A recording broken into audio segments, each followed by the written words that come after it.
मैं जाने से पहले समीना बीवी के कमरे में उनसे मिलने के लिए गई थी।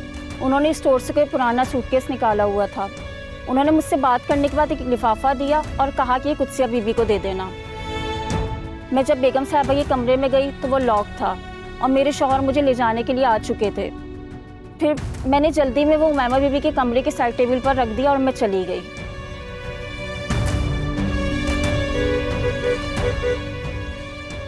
सैफ, निकाहसानी करना बद किरदार वाले इल्जाम को सहने से कहीं ज्यादा बेहतर होता है और समीना ने यही किया है।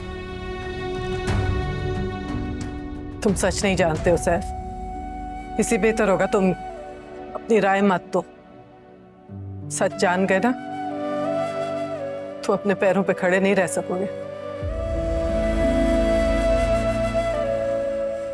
और जिस बहन का तुम इतना भरम रख रहे हो ना, जिस दिन उसकी सच्चाई तुम्हारी आंखों के सामने आ गई ना, उसको बहन कहना छोड़ दोगे। तुम्हारी माँ ने मेरे लिए कोई दूसरा रास्ता छोड़ा ही नहीं था। चंद पुरानी तस्वीरें समीना के तकिए से निकली थी, जिसकी वजह से मुझे और समीना को शक के कटहरे में लाके खड़ा कर दिया। हालांकि वो पुरानी तस्वीरें जो सूटकेस में से निकली थी उसने माजिदा को दे दी थी। ये फोटोग्राफ्स अब्दुल्ला ने मेरे मुंह पर मारी है। उसने कहा कि मारिया ने उससे कहा है कि ये मैंने उसके सोशल मीडिया से कॉपी करवा के मारिया के नाम से डेवलप करवाई।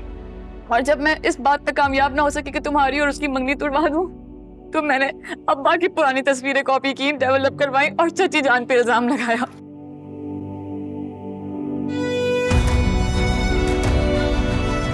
मोहब्बत में या तो सर झुकता है या उठता है, तीसरा कोई रास्ता नहीं होता। इसलिए मैं तुम्हारा सर झुकने से बचा रही हूं। तुम्हें सच की खोज नहीं करनी पड़ेगी।